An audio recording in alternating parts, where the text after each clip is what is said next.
నాగ చైతన్య శోభిత పెళ్లి ఘనంగా జరిగిన సంగతి తెలిసిందే. అయితే వీరి స్నేహం, ప్రేమ, డేటింగ్ వ్యవహారాల గురించి సోషల్ మీడియాలో చర్చలు జరుగుతూనే ఉంటాయి. వీరిద్దరి మధ్య బంధం ఎప్పుడు మొదలైంది? ఆ స్నేహం కాస్త ప్రేమగా ఎప్పుడు మారింది? సమంత ఉన్నప్పుడే వీరి మధ్య బంధం ఉండేదా? ఈ బంధం కారణంగానే సమంత దూరమైందా అంటూ ఇలా రకరకాల చర్చలు జరుగుతూనే ఉండేవి. నాగ చైతన్య సమంతలు 2021 అక్టోబర్లో విడాకులు తీసుకున్న సంగతి తెలిసిందే. వీరిద్దరి విడాకులు దారితీసిన అంశాలపై నెట్టింట్లో రకరకాల చర్చలు జరిగాయి. ఆ టైంలో అందరూ సమంతను వేలెత్తి చూపించారు. సమంత వల్లే అంతా జరిగిందని నిందలు వేశారు. కానీ ఆ తర్వాత రాను రాను సమంత మీద పాజిటివిటీ వచ్చేసింది. ఇక ఇప్పుడు సమంత సింగిల్గా ఉంటే నాగ చైతన్య మాత్రం శోభితను పెళ్లి చేసుకున్నాడు. వీరిద్దరి ప్రేమ వ్యవహారం, డేటింగ్ గురించి మీడియాలో రూమర్లు వస్తూనే ఉండేవి. కానీ చైతు మాత్రం వాటిని ఖండిస్తూ వచ్చాడు. ఎందుకు అలా రూమర్లు రాస్తుంటారు, వేరే మహిళను కూడా ఎందుకు లాగుతుంటారు అని అలా ఇలా బాగానే రియాక్ట్ అయ్యాడు.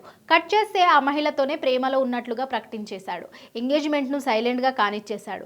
డిసెంబర్ మొదటి వారంలో పెళ్లి కూడా చేసుకున్నారు. అయితే తాజాగా జాతీయ మీడియాలో మాట్లాడుతూ వీరిద్దరి పరిచయం, స్నేహం, ప్రేమ సంగతుల్ని తాజాగా పంచుకున్నారు. వీరిద్దరి పరిచయం 2022 ఏప్రిల్లో జరిగిందట. అంటే సమంతతో విడాకులైన దాదాపు 5 నెలలకు జరిగిందనమాట. 2022 ఏప్రిల్ నుంచి నాగ చైతన్యను శోభిత ఇన్స్టాలో ఫాలో అవ్వడం స్టార్ట్ చేసిందట.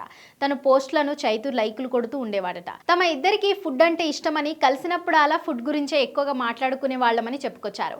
ఇక చైతు అయితే శోభితను ఎక్కువగా తెలుగులోనే మాట్లాడమని అడిగేవాడట. అలా తెలుగులో మాట్లాడితే తనకు ఇష్టమని, ముచ్చటేస్తుందని, అందుకే తెలుగులో మాట్లాడమని అడిగేవాడిని అంటూ చైతు చెప్పుకొచ్చారు. ఇండస్ట్రీలో ఎక్కువగా ఇతర భాషలు మాట్లాడే వారినే కలుస్తుంటామని, అందుకే తెలుగులో మాట్లాడితే ముచ్చటగా అనిపిస్తుందని శోభితను ఎక్కువగా తెలుగులోనే మాట్లాడమని కోరేవాడట. మొదటిసారి ముంబైలోని ఒక కెఫేలో కలుసుకున్నామని చెప్పింది. ఆ టైంలో చైతు బ్లూ షూట్, తాను రెడ్ డ్రెస్ లో ఉన్నామని చెప్పింది. చై తన కోసం హైదరాబాద్ నుంచి ముంబైకి తరచుగా వచ్చేవాడని చెప్పింది.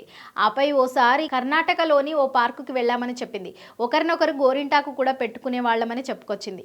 అమెజాన్ ఈవెంట్ కు వెళ్ళినప్పటి నుంచి జరిగినవన్నీ అందరికీ తెలుసని చెప్పింది శోభిత. చై ఫ్యామిలీ న్యూ ఇయర్ సెలబ్రేషన్స్ కి కూడా ఆహ్వానించిందని, ఆ మరుసటి సంవత్సరం కుటుంబాన్ని కలిసినట్టుగా చెప్పింది.